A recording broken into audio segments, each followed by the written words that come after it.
This is a Podco original. To like Nobody's drinking anymore. Everybody's just doing weed, you know. Doing weed? Doing the Don't weed. get mad at me for saying you're getting older and then say doing weed.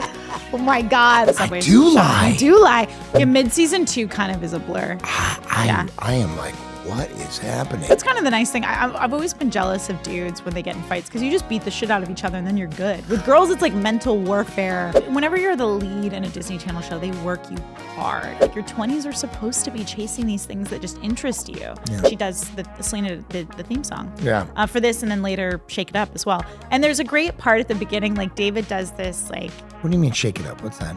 She sang the theme song for Shake It Up, Selena did. I didn't know that. Yeah.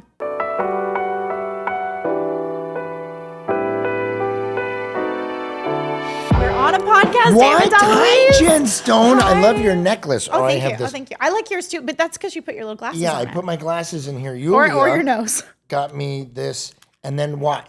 For the people who can't see, I'm standing up and then leaning over like this. Like, oh, and it doesn't fall away. Yeah. You know, like if it's in No, my it's very shirt. resourceful. And it looks cool. It looks very like kind of like medieval sauntered I'm metal. very hip. I don't know if you know And this. for those who also can't see, he's wearing a very cool, if it's not Pink Floyd, it's got to be Grateful Dead t-shirt that I like very much. I just went to Dead and Company, which is Bob Weir and Mickey Hart, that are still from the Grateful Dead, performing at the Sphere. That's cool. In Vegas. That's so Have you fun. seen anything at the there? Sphere. At the Sphere. But it's My bagel and Sphere. It was so fun, and I went with my buddy David Rubin, who I've known my whole life. Yeah, and we in high school, we went to like 50 Grateful Dead shows, and so I bet that was so cool in that like big environment. It's amazing. The I think I'm saying it right. The Sphere or whatever. I like the Sphere. It's the whole. It's not just like a movie wall. It's like you're in it. Yeah. You know, and it was super experience. cool, and they played like Shakedown Street, and it was so much fun. I was dancing. I was like a hippie again. I love it. Well, guys, we are on a podcast, Wizards of Waverly Pod. And if you are enjoying the show, make sure you follow, subscribe on Apple, on YouTube, Spotify, Apple, Spotify, the following. And if you guys do that, then it helps us we can because keep then we going. can continue doing this. And Yeah. by the way, I saw a lot of fans in Vegas. There's a lot of kids out there. And thank you all for coming up and What are saying the kids hello. doing in Vegas? I'll tell you what they're doing. They're all listening to the podcast. So anybody who I met in Vegas who's listening to this, thank you for coming up and saying that you're enjoying the show. And, a lot of fans are like, you're my childhood, but they love listening to the podcast. What's the fun? I mean, I think about the shows like I enjoy, right? And I love hearing about how things get made and sort of the secret sauce behind it. And yeah, so I'm glad that people that enjoyed Wizards are enjoying it too. But let's get to it. Let's Okay, stop talking I'm ready. about it. Let's get to it. So this week we are rewatching season 2, episode 11, Make It Happen. Make it happen. Woo, which first aired New Year's Eve 2008, directed by Bob Cohair, who we love. The best. Big friend of the pod, and written by Justin Varava. So we start off the episode in the lair. Justin, Yeah. was he always a writer or was he assistant that moved up? I'm not he 100% sure. I remember him being an assistant capacity, but I don't want to speak to it because I'm not 100% sure. If Justin's listening, hi. It was a long time ago, guys. I'm sorry. So we start out in the lair with Justin Russo playing electric guitar and Alex making fun of him, asking if the song is named Stop, You're Hurting My Ears. And today's lesson is go. No, I was just going to say, I see it. when I see it when I watched percolating. it, when they started, David's playing the guitar. Yeah, this was David's actual guitar playing. Yeah, phase. and this is also very interesting because this episode is like, we have a Disney kid. We have an opportunity to have her singing. This is like, This was a Disney Synergy episode and for sure. You guys, one of the things that Disney would do is they would find someone who could, be a triple threat, basically sing, dance. What's there the was triple? Sing, dance, act? Yeah. Is that what it It's is? The triple threat, dancing? Yeah. So it's very interesting to me because this is the first episode I was like, When the they're lead gonna always make had her- a contract with Hollywood Records. Yes. Which always kind of screwed people a little. Like it wasn't a great deal from what I heard. Right. For a I record deal. remember one episode, Selena was, because we would shoot on we were half week one time we would shoot Monday, Tuesday, that and then schedule. sometimes we would shoot Thursday, Friday. So different seasons, we did different things. But Selena was leaving to go because we were done Yeah. shooting, and she had to get on a plane to go to like Texas to do a show and then something else. And I was walking around, and she was like, "Why did I want to be a singer too?" I still hear her say that. I mean, obviously she's so talented and Yeah. everybody loves her work, and so do I. And I just thought that it was so funny. I was like, I mean, they worked her. You guys know, were like 16. Yeah, they you worked were her. kids. Whenever you're the lead in a Disney Channel show, they work you hard. I mean, I know Miley recently had she was doing some sort of retrospective thing, and she had like an itinerary from like when she was on Hannah Montana, and it was stacked from like 8 a.m. to 8 p.m. And yeah, they just work.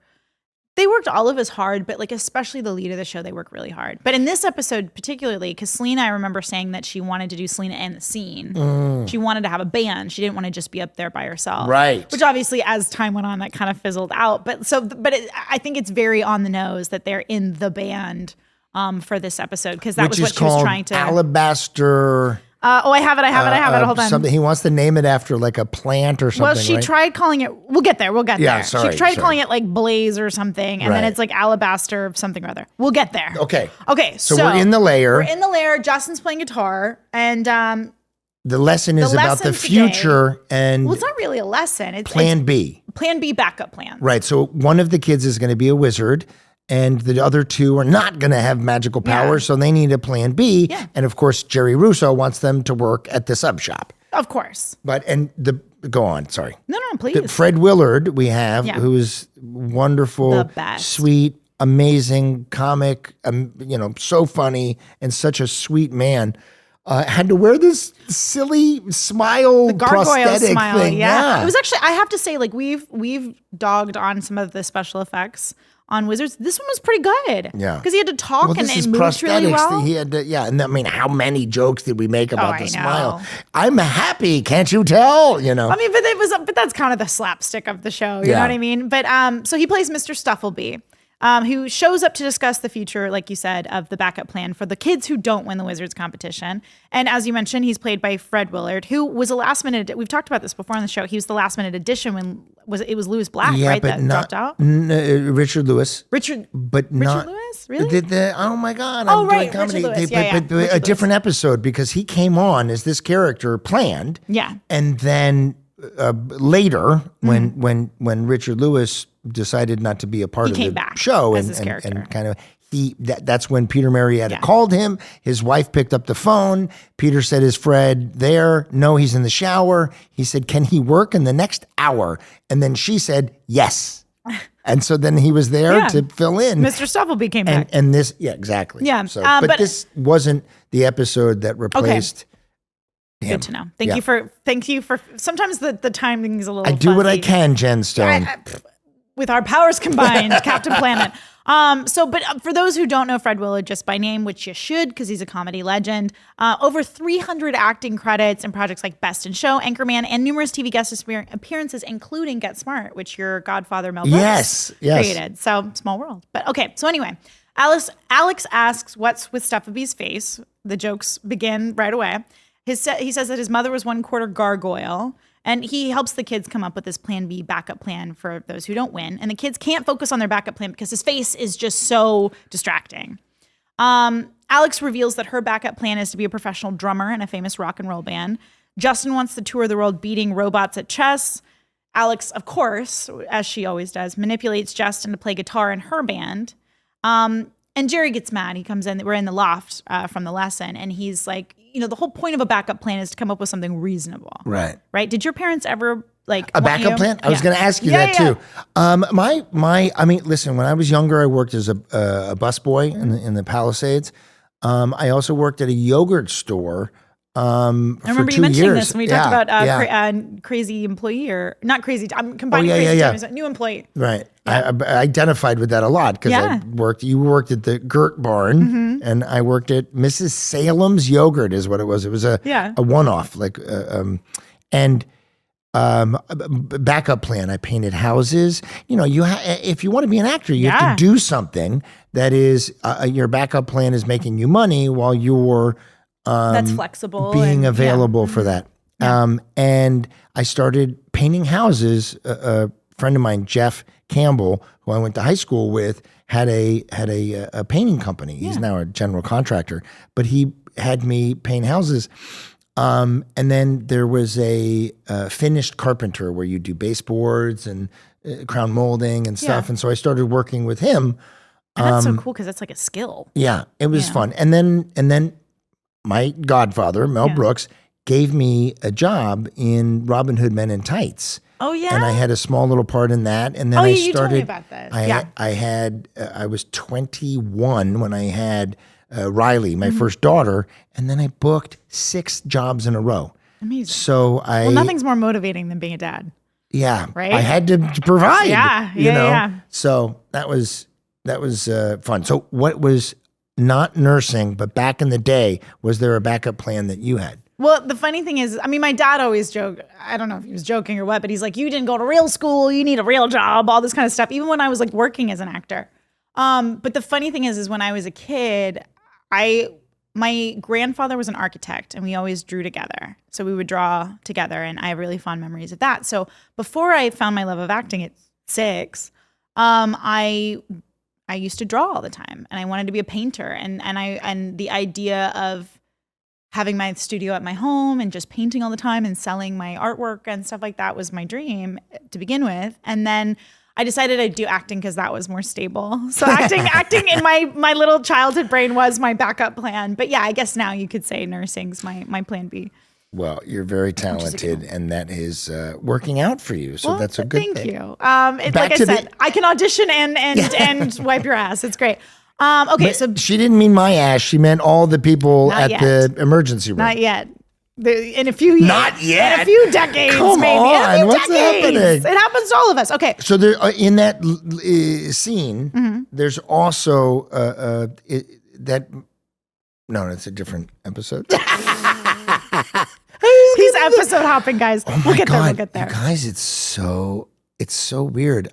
These last couple of episodes that I've rewatched, I have no idea what I'm doing. Yeah, mid-season 2 kind of is a blur. I am like, what is happening? There were some like crucial, like really like the fashion show episode. I really remember Future Harper. I really remember some season 2 ones were like really pinnacle, but some of them like I'm not going to call them filler episodes, but some of the ones in the middle, like you kind of were like, oh yeah, I guess we did do that. It's very interesting because, I think a lot of the episodes prior to this one have been really, I don't know, cut and dry. They've been, here's the story, specific. Here's what's happened, very specific. Yeah. This one is a little all over the place. Well, because you know you can tell it was a Disney-driven episode of like, we need to have her sing. How do we do that? Right, and then the writers being like, okay, how do we make that happen? Yeah, you're right.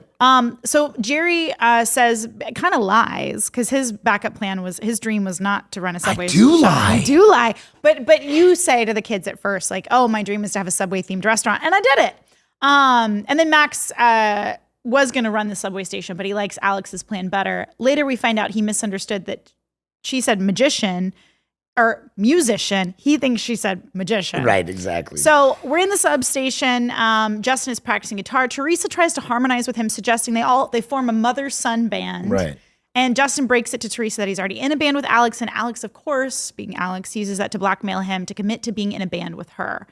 And then Max shows up in his cape as a magician. And that's where we reveal that he doesn't know the difference between a musician and a magician. Which is interesting because the original pilot, we had a magic shop, not a sub shop. So. And there's not a ton of magic in this episode. Yes, we have Mr. Stuffleby coming from the magic world. And we have that one, which we'll get to in just a second, that one spell that Alex does on Justin, making him change outfits.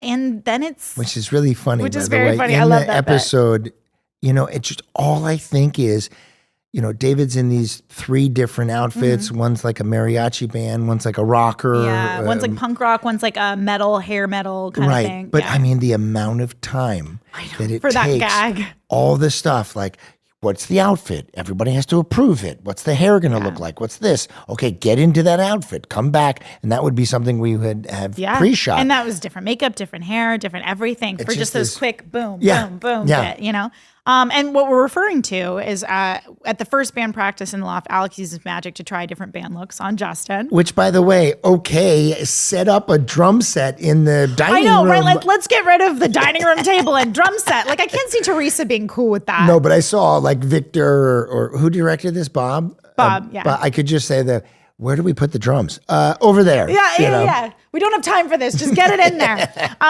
Because, Alex wants to focus on the look of the band first. And Justin's like, let's figure out the sound first. Right. But then Alex wants to start with a drum solo. And they start arguing. Jerry comes up, finds out Alex blackmailed Justin to be in a band.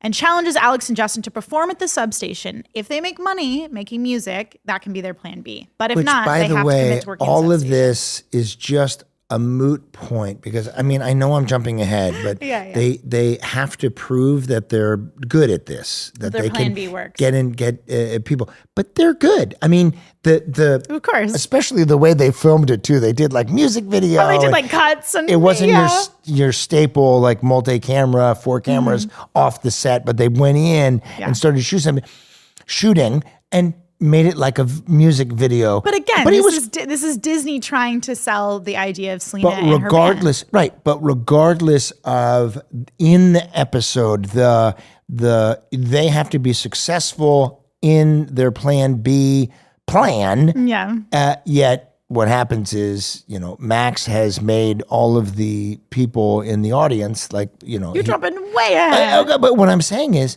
they were good, but yet they, at least the powers that be, that Fred Willard and their dad is like, well, that we don't know because the audience was there. But I could say that was very good. They are talented. You know what I mean? I know, so my grandfather did country music, and I think I've told you this before. Where he did like Texarkana tours with like Dolly Parton, Elvis, like Johnny Cash, like all these amazing people early on before they really hit it big.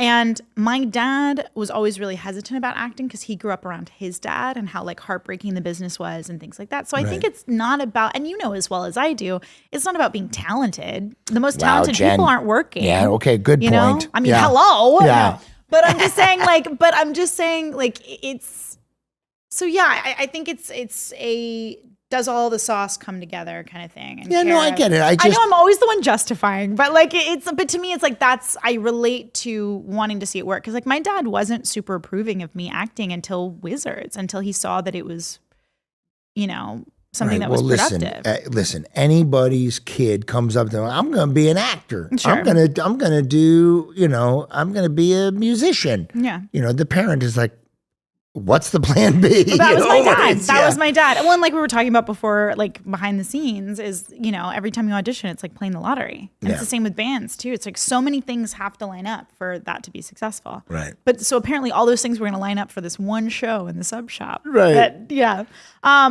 So Mr. Stufflebee's checking in with Alex on her plan B and reveals that Jerry's backup plan was not actually to have a subway station sandwich shop, but was to be a professional bull rider named the Italian Buckaroo, but his dad talked him out of it. And do you want to know where that came from?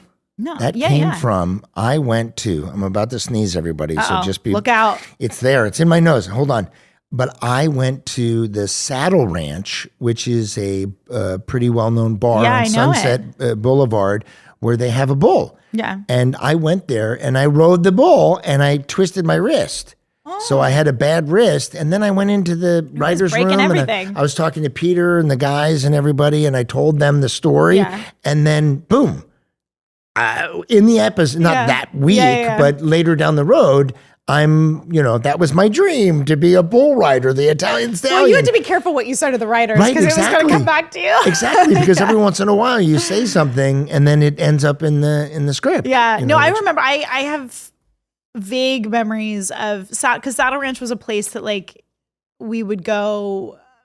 It was a Western themed. It's a Western themed bar. Wait a minute. You'd go in underage? But that was like during like the Wizards time. We would go in underage. I feel like I'm always talking about underage drinking on the show, which is terrible. I don't approve of it. Don't do it. But listen. But yeah, that was an easy place to like get in. Nobody's drinking anymore. Everybody's just doing weed, Doing weed? Doing the weed. Don't get mad at me for saying you're getting older and then say doing weed. Oh my God. Look at my glasses don't fall down. Like, oh my God. But the I had a fake ID. A lot of people did. But nowadays, It's not really a thing. Good Yeah. you guys have learned. Good for you. I'm very proud of you for not making the They've same learned to do stupid the weed. mistakes that I have. But yeah, that's what I remember about Saddle Ranch is always just having it be like really cheap drinks and easy to get into. And Yeah. But anyway. So Also, yes. back to Selena David in the school where she's passing out We're jumping flyers. all over the place. She's named the band without him. Yeah, and all this stuff. the band that she wanted to call him was Burn. Burn. And they get in a fight about the band name because Justin wanted to be consulted about the name, suggesting possibly something referencing medieval plant life. Yeah, which is so random. Yeah. There's so many things now that I see where Peter Marietta was like, that's weird. That'll be funny. But I love Let's it. put that in. I love his weird little. I love Yeah. people that have these like weird little, like not little, but like weird creative brains. I love them. There was also a lot of banter between Alex and Justin being mean to each other in this episode, even though they're forming a band where, by the way, siblings and bands is a very successful thing. Yeah. There's so many bands that are siblings. But I did notice that they're being awfully mean to each other on a constant here. I feel like it's like the Spinal Tap and kind of. I mean, bands don't always get along. Yeah, I just meant I didn't no, mean no, so no, much no, about but- the band, but yeah. just these two characters now are being super mean. They're saying a lot of, harsh things. Like, I guess that's a sitcom thing. And not I guess, I know it's a sitcom thing where I'm going to say something funny at your detriment and you just have to pretend like, oh, you're just joking or whatever, Yeah, I mean, I feel like it's kind of, and we've talked about this before, where it's sort of like, I hate to say kind of a, not a cop out, but like kind of low hanging fruit when it comes to comedy of like, oh, let's just make fun of each other. Yeah. You know what I mean? Like I'm always way more interested in a joke that's not at anyone's expense. Yeah. Like laughing. I know this sounds like very kumbaya of me, but like laughing together at something or laughing mutually rather than like laughing at someone. And it also makes it difficult as an actor. Like we're supposed to be best friends, or these are supposed to be siblings. You talk all the time. You're like, Alex is terrible to Harper. I'm like, kind of, yeah. Well, I guess it's different with a best friend than it is with a brother or sister or That's sibling. You do get. I mean, my brothers and I had fights all the time. That's kind of the nice thing. I've always been jealous of dudes when they get in fights because you just beat the shit out of each other and then you're good. With girls, it's like mental warfare. We never had broken bones, but there was a lot of broken furniture. And my brother You got Peter three brothers there. was left in charge one time. He was 17 or something of me and my brother. And in the middle of the night, he came, knocked me out of bed with a pillow, and he looked at me and he had his BB gun, and he was like, you can do some "Run!" damage. Oh my God! And he hunted us. Thank you, Peter. No, what do they call that? The most dangerous game or something where you like hunt, like people hunt people. right, like a Hunger Games kind of thing. Kind of, You're yeah. saying. But it's like, there's like a concept. I think it's the most dangerous game. I'm sure you guys will let us know in the comments. He cut the power, so I couldn't turn on the my lights. God! And he would chase me. And listen, with the BB gun, you either use like a little CO2 thing or you would pump it. Yeah. So you only pump it once. That's the rule. That's what I was saying. But point blank, you could do some And damage. I had a little hand BB gun thing, so I got mine, and he shot. I was hiding. Your poor mother. And he shot me right in the inner thigh. So he was very near Very the close. jewels. And I got so pissed, and I cocked my gun a bunch, and I ran after him, and I tried to shoot him down cocked the your gun a hall. bunch? I did. And then I shot this light fixture. Then a little BB yeah, went you into told me it, the story. and we didn't want to get in trouble, Sure. so we just moved the light fixture so that you couldn't see the hole. And then like 2 weeks later, it shattered, Mm-hmm. and my dad was like, "Why is there a little BB in here?" Okay, end of story. There was my brother. I mean, my brother. I guess it's not just boys because like my brother put me through like boy camp where he would like, speaking of like pumping something, he would do that with like super soaker, which now they're not quite as intense as they used to be, but he would point me be like, if you flinch, you're not cool or whatever. And he'd shoot me like point blank in the stomach as a kid in the pool. And I was just like, and I remember he used to like always like either stick my like stuffed animals in his pants or like try to like flush them or something. And so That's there was mean. this rock that I got from my grandparents' house that I was convinced was a dinosaur egg because it was just like this oblong look. It looked like an egg. It was egg shaped. But they let me keep it because I was fascinated with it. I just thought it was a dinosaur egg or something. But then I just got so fed up with him one day that I dropped it on his big toe and he lost his toenail. Oh my God. Yeah, You got so him back. I got him back. So Well, like they I said, grow I guess back. it's just siblings in general. They grow yeah, back, yeah. so that's He good. has a toenail to this day, which is great. All right, so we were at the substation. We found out about the Italian buckaroo. Alex finds Justin in the loft and tries to apologize to him, but she's also really bad at it. She's like, remember that time I apologized to you? Right. And then we do a reference later to that. Yes, we do a callback to it. Yeah. But it's important for them to chase their dreams while they're young, inspired by Jerry not tracing his dream to be a bull rider. So Which I thought actually was kind of sweet. I did too. Where Fred Willard was telling her that wasn't ultimately my dream, and Yeah. that I sacrificed for the family by opening the sub shop and also giving up all my powers to my brother. Boy, Jerry Russo's not a bright person. but he loves a sandwich. Yeah. He loves a sail and a sandwich. Yeah, exactly. But I remember there was some interview, I think it was probably on his podcast because everybody and their mother has a podcast, but Rainn Wilson was talking about how he's like, your 20s are supposed to be chasing these things that just interest you. Like you're not going to waste time by not doing everything correctly in your 20s. And I think millennials also too right now are feeling that because a lot of us did everything correctly and it's not resulting in the dividends we were promised. Of like, oh, you can have a house and a family and all that stuff because, the world just kind of changed. So I think, I love the concept of like, look, we're young. Let's chase the thing that excites us. I say to everybody, to all the listeners out there, you don't have to do one thing. You can do different things and try it. Living testament of that. Yeah, I was taking Tony on a walk and I was thinking about what I wanted to ask you about your plan B. I know you're a nurse and now you're telling me about painting and doing architecture and stuff. But I don't think there should be one thing that we do. I wish that when I was younger, I branched out a little more and I tried some other things rather than you like, still can. I'm going to be. I am. I opened a cafe. That's I true. wrote a That's script. I'm doing real estate. I'm doing things that I want to do now. I know what it is. You have to have the confidence in yourself to do it. So that's the trick, And failing is how we know we're succeeding. Like I suggest everybody try something, and if you fail at it, that's good. I'll take it one step further. Sorry. No, Jen I swear, Stone. you and me interrupt each other because that is how our families talk.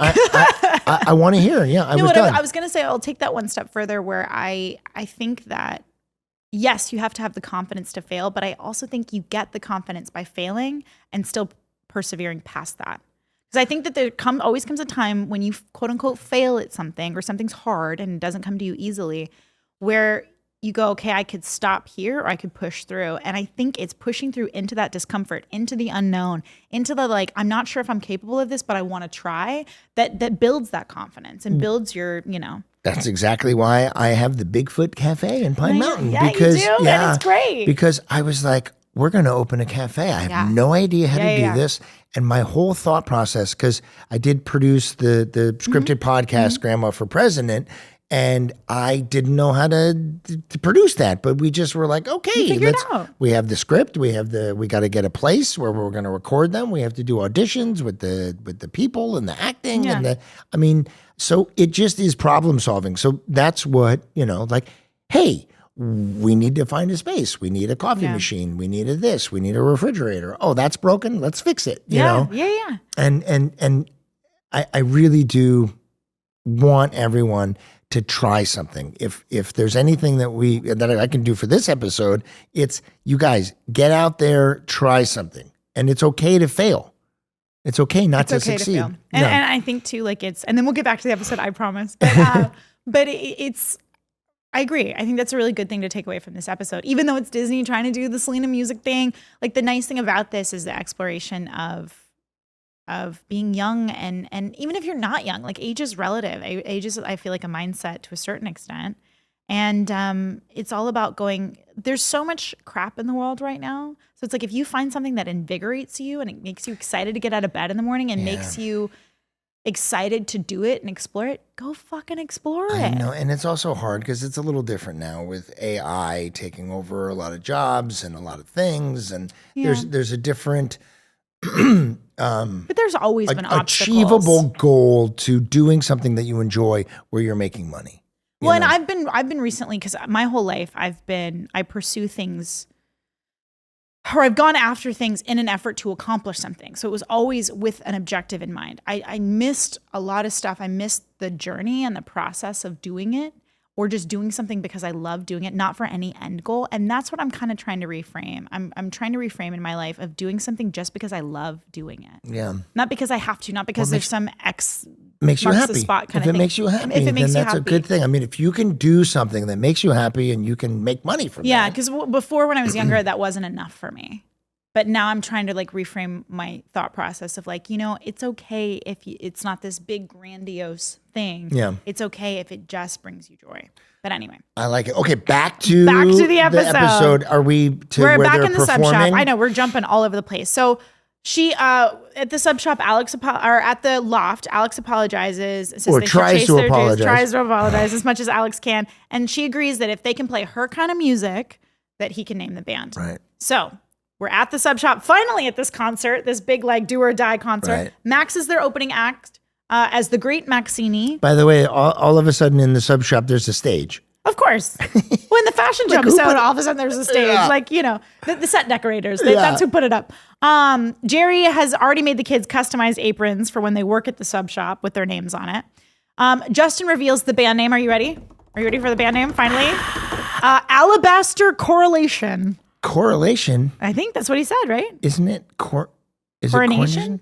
I don't know. I don't know either. Wow. We watched the episode, I swear to God, guys. Do you guys He kinda tell us what muffled. is it? Put in the comments what it Please. says. So, but it's alabaster. What did you think he said? Carnations. That might be it. That makes more sense with but medieval, were carnations Medieval. around in medieval times? Oh man, I don't know. I wasn't there. I don't know. Let's cut this part out. No, I'm kidding. I'm It's fine. kidding. It's fine. Like I said, well, because I heard correlation, but that doesn't make any sense. Again, It kind of muffled when I you said want to it. know. I want to know what you guys think, because it was I don't know, forced for me, like that they had the camera in her thing It and was. she's singing and doing that, and they're like doing a music video thing. Well, it wasn't, but like I said, this is where the Disney Channel machine comes in. Right, And this right. is also too where it's like we kind of stepped out of our usual look and formula of Wizards because there was an objective to be had of launching Selena stuff. And so this is the first time we hear Alex sing on Wizards, and I think probably the last time it's featured this much, but she does Selena did the theme song for this, and then later Shake It Up as well. And there's a great part at the beginning, like David does this, like What do you mean shake it up? What's that? she sang the theme song for Shake It Up. Selena did. I didn't know that. Yeah. Oh, Yeah. There you you go. learn something The new more every you know. day. But yeah, David does this great thing at the beginning of the concert music video, if you will. And the laugh that Selena does is really her laughing. Whenever you hear that kind of like, really musical, like outward, Yeah. thing, that's her. So the song is called Make It Happen. And don't get me wrong, I enjoyed it. Sure. I enjoyed it. I thought it was good. It was a lot for me to have them. Well, it came out of do a it was music video It was a thing. different, like I said, it was a different feel. So it was kind of like an outlier from the rest of the show. Right. But so the song's called Make It Happen. They're continuing to draw a crowd. They finish with roaring applause. Harvey Buchwald, the president of Legitimate Records. Oh my God, I love that. Legitimate Records. Which for those, there's a lot of little like Buchwald, Buchwald was an agency or is an agency. I can't keep track of which ones are around anymore. And then he gives Alex his card and says she's a future, has a future as a professional drummer, and Justin has groupies. Mr. Stuffleby loved the show, saying, "Of course I did. I'm smiling, aren't I?" with his big grin. And then Max reveals he used magic as the great Maxini, and the audience was all an illusion. So like you said, it's they don't really ever know if they're going to be successful, because Which is very interesting. It was a good twist. It was a good It was a good twist. twist that the whole audience disappeared. So they. I mean, if the audience was there and they were successful, the episode's over. Over. You know what I mean? So, and I thought that Max doing all these magic tricks, and I thought that was really good. He did a good job with did. With kind of like the cheesy, like the tricks that weren't really working, but kind of But did. it was funny. It was. But like you said, if they had done well, the episode would have just ended with this like music video. Right. But they have this family meeting back in the lair. And Jerry just says he's upset because now they'll never know for sure. And he just wants them to be okay. Like any good dad would, he just wants his kids to And be there's okay. a nice little moment with me and Selena where she says you wanted to be the Italian buckaroo. Yeah, and then your dad said he was a rodeo clown, so that's why he didn't want you to be. And then, of course, Max wants to be a rodeo clown. Of course, who wouldn't? It You sounds know great. any rodeo clowns? I don't know any rodeo clowns. Okay. I was not, even though like the Fort Worth Stockyards are right there in Texas, I didn't make it to a lot of rodeos. Well, what's that? Baskets with Zach Galifianakis. He's Baskets. a rodeo, He's a rodeo clown. Oh my God, I love so dude. funny. Live at the Purple Onion's one of my favorite things. But that's another aside. Yeah, We've had he's so many amazing. just episodes. And then we cut to the Russos at the very end. Living his dream on a mechanical bull, and Teresa says her dream is that this will be over soon so they can go home. Whatever, Teresa. And then at the non-supportive. I know. And then at the tag of the episode is back to the music video, where Teresa tries joining in on acoustic guitar and the vocals. Which is so silly. Did you ever dream of being in a band? We'll wrap up with that question. Okay, I cannot sing. I mean, listen, I can do silly like make up French song stuff, but Yeah. people always like, you're so fun. Let's go to karaoke and sing. Can't sing. I can't. And I've talked about Yeah. this, and I think I said this already, that my cousin John is a singing coach, Mm-hmm. and he's like, everyone can sing.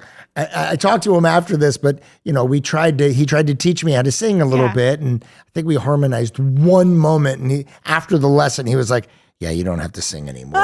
and I It's terrible. I talked to him, and I think he heard that story, and he like apologized. And I was like, no, John, It's fine. you helped me because I can tell everybody my cousin is a Professionals singing that I coach, can't and he sing. says you can't sing. So leave me alone. So my answer to that is, Yeah.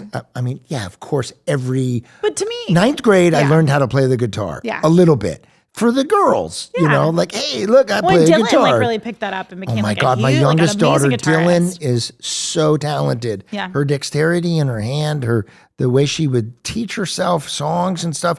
I was so impressed. Yeah, with I was. that. Too, I mean, even like back during Wizards, like in your dressing room all the time, she always had a guitar with her. She was always My practicing. dad bought her this really cool black electric guitar with Yeah. like these. It was like these. The inside of a shell inlay thing. Oh yeah, the mother of pearl. kind Yeah, of yeah, thing. exactly. That were like birds or bats. I don't know exactly what it was, Yeah. but if you have a talent like that, I think she was so talented at that she, I don't want to say this, but I'm going to. I think she took it for granted a little bit that she was so good at it that it was like It came not naturally hard. to her. Yeah, which was cool. She was very talented. Yeah. Can I go back to the bull riding for a second? Sure. I loved the bull riding thing, and there's a Did moment. you do that with a broken wrist?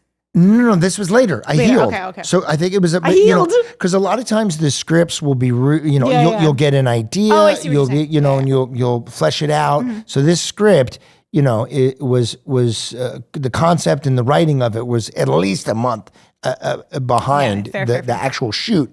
But there's a bit where in front of them, I get thrown off. And I saw myself throw myself in front of them. I love doing the physical comedy. You're the best with the physical comedy. Yeah, Sometimes to your detriment. Yeah, well, I broke my You broke collarbone. everything: wrist, collarbones. But I your brain. love that I flew in front of them and Yeah, it fell. was a good. It was a good gag. What pitfall? Yeah. Pratfall. Pratfall. I was like pitfall's not it. Pratfall. Well, all right. Well, cool. That was a fun little Hollywood Records episode.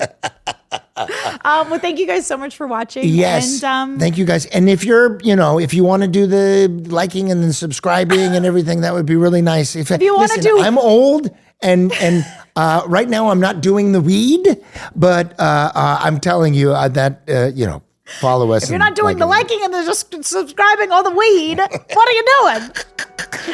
Okay, on that note, we'll see you guys next week. Bye, everybody. Oh, look, you're singing. I do a He's little singing. sing. Look out. Wizards Pod. Goodbye.